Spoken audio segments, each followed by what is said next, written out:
واسبل رأفتك يا رب علينا واسبل رأفتك يا رب علينا. يعجز اللسان عن Quoi que je dise, je ne pourrai jamais exprimer les sentiments que j'éprouve pour lui. Je le considère comme un fils. Il est toujours dans mon cœur et dans mon esprit.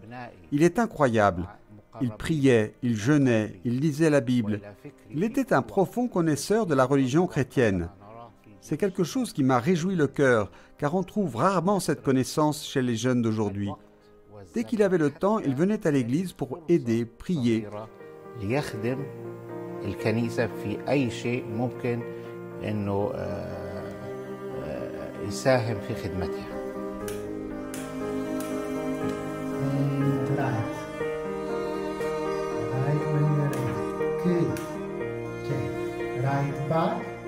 يا رب استمع إلى صلاتي وصراخي إليك يأتي.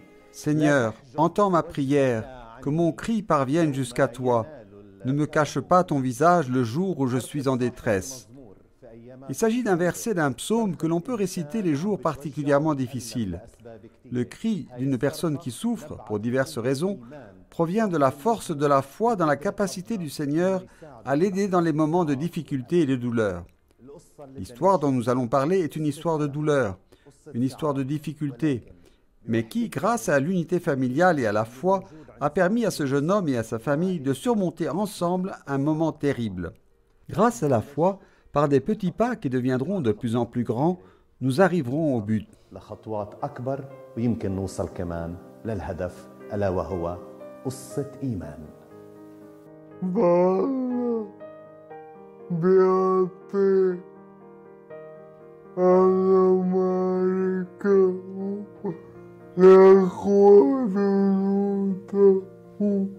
Dieu confie à ses croyants les plus forts les batailles les plus difficiles. C'était une très belle journée. J'avais invité tous les membres de notre famille à déjeuner. Nous fêtions les nombreuses réussites de la famille. Mes 3 enfants avaient obtenu leur diplôme universitaire et scolaire avec les meilleures notes. Il y avait une atmosphère de joie dans toute la maison et nous nous sommes donc réunis en famille pour célébrer ces réussites. Youssef n'était pas avec nous, il était en voyage. Je me souviens de ce jour-là. Nous n'avions pas eu de nouvelles de Youssef pendant plus de 8 heures, ce qui n'était pas normal, car il avait l'habitude de nous téléphoner souvent. Étant donné qu'il venait d'arriver à Londres, il nous tenait toujours au courant de l'endroit où il se trouvait et de ce qu'il faisait. Ce jour-là, il était presque 22 heures et nous n'avions pas eu de nouvelles de Youssef depuis longtemps, si bien que ma sœur Nicole commençait à s'inquiéter. Elle a senti que quelque chose de grave était arrivé à Youssef. كتير كان صعب لحظتها يعني هيك ضياع بديت أفكر كيف بدي أوصل ليوسف هو ببلد غريبة ما بعرف حدا بيعرفه ولا حدا عم بيحكي معه بس خطر لي إنه في أسماء ذكرهم هو تعرف عليهم في الجامعة فدورت عليهم على الفيسبوك وبعثت لهم مسج. C'était un moment très difficile, je n'ai pas senti mon fils. J'ai donc commencé à réfléchir à la manière de le retrouver et je me suis souvenu qu'il m'avait parlé de nouveaux amis qu'il avait rencontrés à l'université. J'ai donc commencé à chercher leurs noms sur les réseaux sociaux, à leur envoyer des messages et à leur poser des questions sur Youssef. Il était 8 heures du soir et je m'inquiétais pour mon fils. Les amis de Youssef ne me répondaient pas.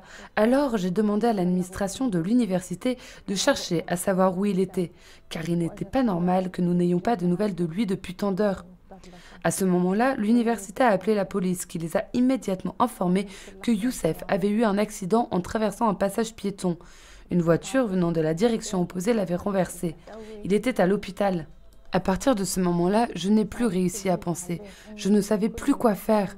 Les voisins venaient sans cesse me demander comment allait Youssef, mais je ne pouvais pas répondre car je ne savais pas dans quel état se trouvait réellement mon fils, ni ce qui lui était arrivé. Tout ce à quoi je pouvais penser était comment l'atteindre. Ce furent les 2 jours les plus difficiles de ma vie. Entre-temps, j'ai commencé à préparer les documents nécessaires pour aller voir mon fils. L'accident s'est produit le 14 juillet 2017. Peu avant de partir, quelqu'un a mis une prière dans mes mains, que j'ai tenue fermement, sans même m'en rendre compte, jusqu'à ce que j'arrive chez mon fils Youssef. J'ai pleuré tout le long du chemin, sans pouvoir m'arrêter. J'ai pleuré pendant tout le trajet, et quand je suis arrivée auprès de lui, je l'ai regardé, comme n'importe quelle mère regarderait son fils. Je devais trouver une solution à ce qui s'était passé. J'essayais de comprendre ce qui lui était arrivé, mais je n'y arrivais pas. Son état était très grave, il était relié au respirateur, il n'y avait pas une seule partie de son corps qui n'avait pas de tube et de fils qui en sortent. Je n'avais jamais vu une situation si grave de ma vie. Il était comme une bougie qui s'éteignait. Il n'y avait pas de vie, il n'y avait pas d'os du côté droit de sa tête. C'était une situation extrêmement effrayante. Je l'ai regardé comme seule une mère peut le faire et je me suis demandé comment je pouvais l'aider. J'étais là pour cette raison, mais je ne savais pas quoi faire. À ce moment-là, la seule chose qui me venait à l'esprit et la seule façon de l'aider était de m'asseoir à côté de lui et de prier. J'ai commencé à prier et à chanter « Seigneur, aie pitié de nous ». فزي أي أم بطلع عليه إنه أنا كيف بدي أساعدك يا يوسف، أنا جيت أساعدك بس أنا شو بقدر أسوي لك؟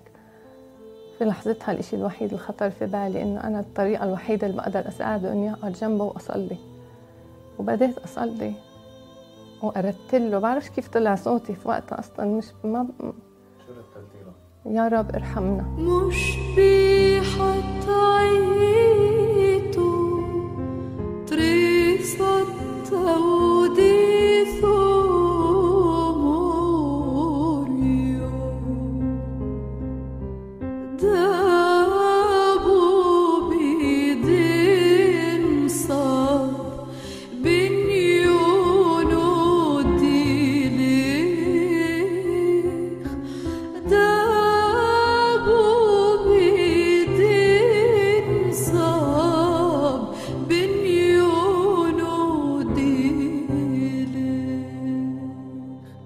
الرب رعي فلا شيء يعوزني في مروج خصيبة يربضني كلمات بتوكل الإنسان. Le Seigneur est mon berger et je ne manque de rien. Sur des prés d'herbes fraîches, il me fait reposer. Par ces mots, nous confions la vie d'une personne à notre Seigneur. Une mère qui s'agenouille et prie sans jamais perdre espoir, qui confie son enfant au Seigneur, sachant que le berger ne laisse pas ses brebis s'écarrer. Elle a distribué des chapelets dans l'espoir que les gens prient le chapelet. Elle a combattu avec la prière et la foi.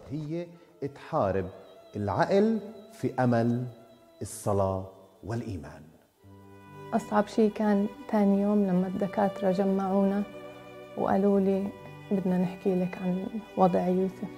Le jour le plus difficile a été celui où les médecins ont voulu me parler de l'état de mon fils. J'ai refusé de les écouter. Je ne voulais pas croire ce qu'ils me disaient. Ils ont dit qu'il ne se réveillerait jamais de son coma, que son état était très très grave. Ils m'ont dit que son cerveau était gravement endommagé. Au début, Youssef était aux soins intensifs où il a reçu un traitement immédiat en raison d'un traumatisme grave. Mais il y est resté peu de temps. 5 mois plus tard, Youssef a été transporté dans un autre hôpital pour une rééducation et j'y ai rencontré le médecin qui s'occupait de lui, qui m'a dit qu'en cas d'urgence, il le déconnecterait des machines qui l'aidaient. J'ai immédiatement répondu que tout devait être fait, mais le médecin n'arrêtait pas de dire que son état était très grave et que s'il y avait une rechute, il ne pourrait pas être sauvé. Pour lui, l'espoir d'une amélioration était presque impossible. Youssef était encore dans le coma et j'ai fait une dépression nerveuse. J'ai essayé de convaincre le médecin que je croyais et avais foi en la puissance de Dieu. Je n'ai jamais cessé de répéter que seul Dieu pouvait accomplir un miracle et que seul lui pouvait décider de la vie de mon fils. Ce ne serait pas nous qui mettrions fin à sa vie. Mais le docteur a insisté sur ses opinions, même si je ne les partageais pas. J'ai refusé de lui répondre, je lui ai juste dit qu'en tant que médecin, c'était à lui de prendre la bonne décision. J'étais sûre que le Seigneur ne permettrait pas qu'il arrive autre chose à mon fils. Je savais que je n'avais pas besoin de médecin pour le sauver. J'étais sûre que l'amélioration se produirait et c'était ma réponse au médecin. Avec le temps, nous avons réussi à faire changer l'opinion du médecin et à le faire changer d'avis sur la décision de mettre fin à la vie de Youssef. بس الحمد لله قدرنا نشيل هذا القرار تبعه وغيرنا إنه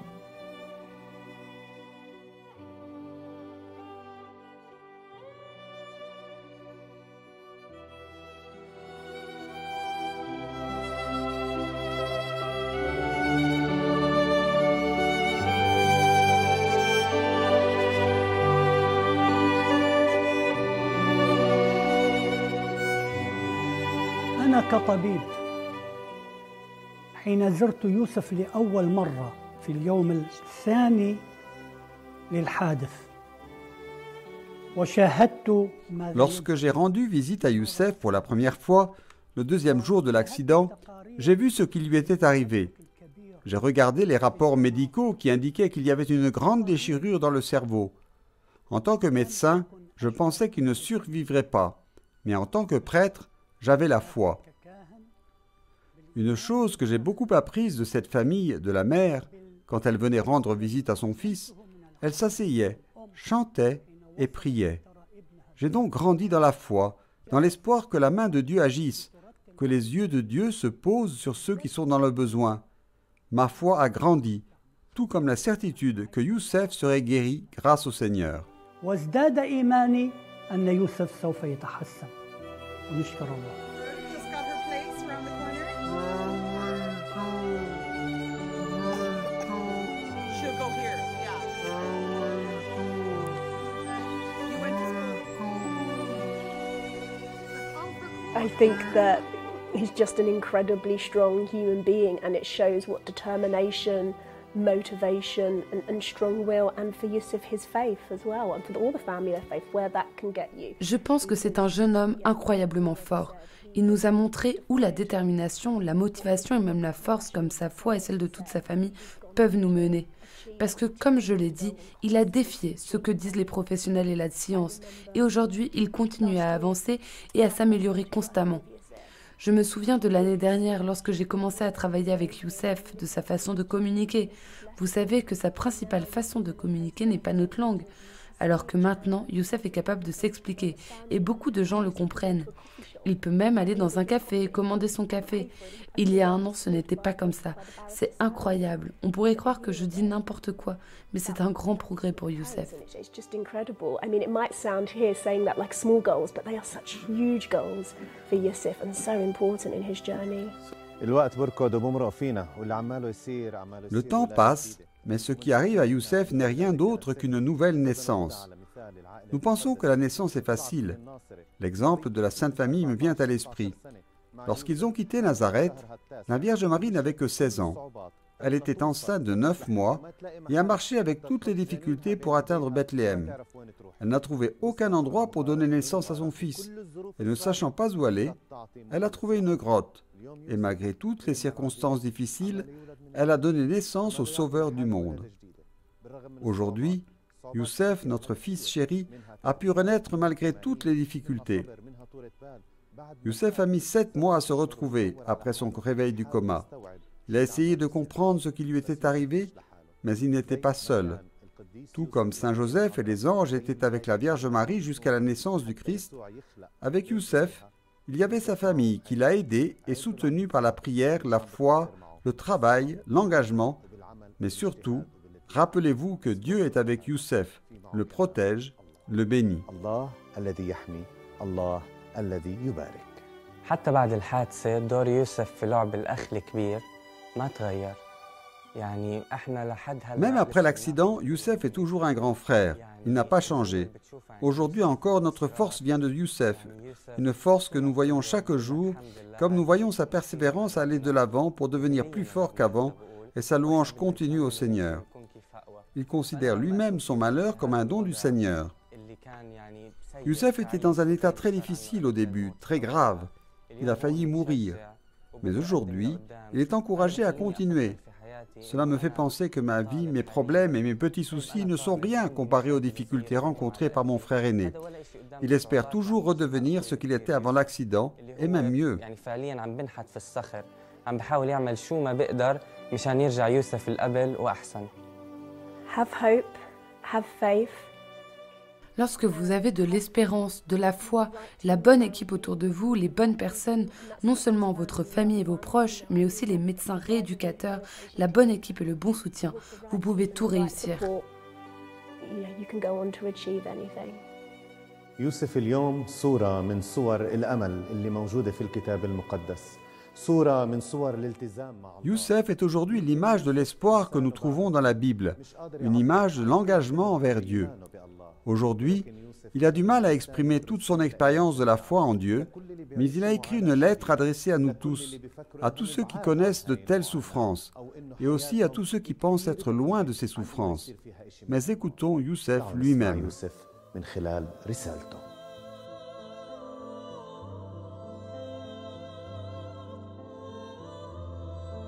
Comme il s'agit d'un temps de sacrifice et de prière, je vous demande de garder l'espérance et l'amour, et de rester ferme dans votre foi, et de toujours remercier Dieu, quelles que soient les épreuves et les tribulations que vous traversez, car elles sont destinées à prendre fin, car c'est écrit dans la Bible. Aime le Seigneur ton Dieu de tout ton cœur, de toute ton âme et de tout ton esprit. Dieu existe, il nous montre le chemin et ouvre des portes qui sont fermées de manière étrange. Malheureusement, j'ai vécu une expérience difficile qui a changé ma vie et celle de ma famille. Après avoir obtenu mon diplôme de l'université que j'aimais tant, j'ai fait une courte formation dans un cabinet d'avocat.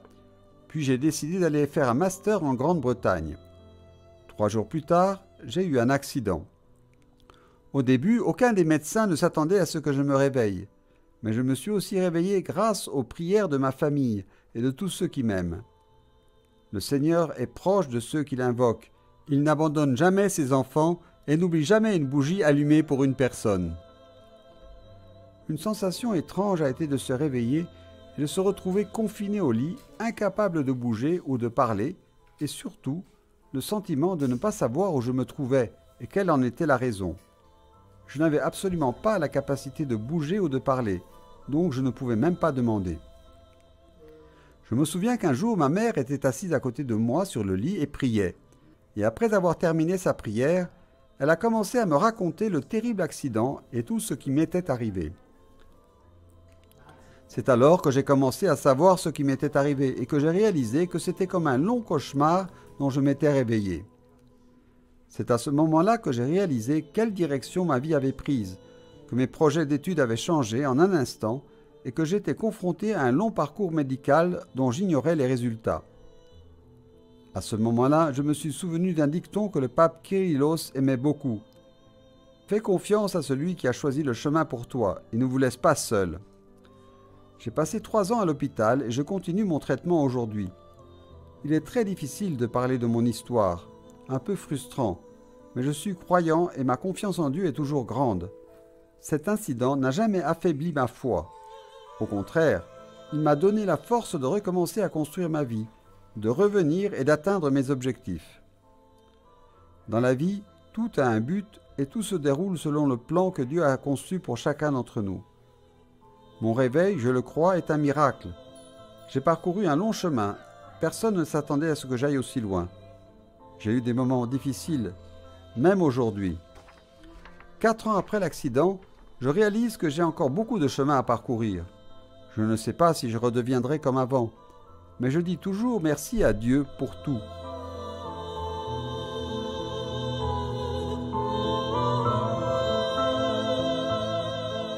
الظروف اللي مرينا فيها كتير صعب أحكي فيها بس بجوز بتساعد حدا تاني. Il est très difficile d'expliquer aux gens ce que nous avons vécu, mais il est juste de parler de notre expérience car elle peut aider les gens et les rapprocher de Dieu.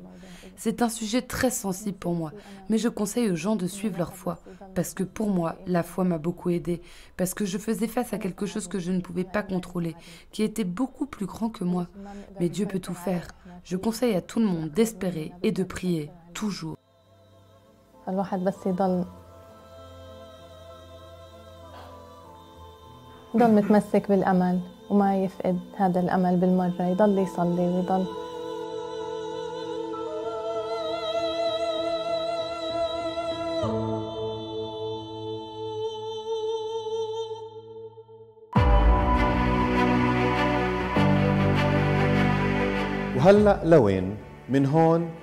Les questions que nous devons nous poser sont les suivantes. Où allons-nous? Comment le faisons-nous? Que va-t-il arriver à Youssef? Personne ne le sait. Personne ne peut prédire l'avenir. Mais nous savons que nous avons un choix à faire. Soit nous remettons notre volonté avec foi entre les mains du Seigneur jusqu'à atteindre comme Youssef le but selon la volonté du Seigneur, soit nous choisissons la voie de la paresse, de la fatigue, du désespoir et du pessimisme. Youssef a choisi l'espoir, la foi, l'amour et la volonté de notre Seigneur. La force de la foi et la volonté de l'homme sont ce qui déplacent les montagnes comme nous l'a enseigné Jésus-Christ. Gloire au Père.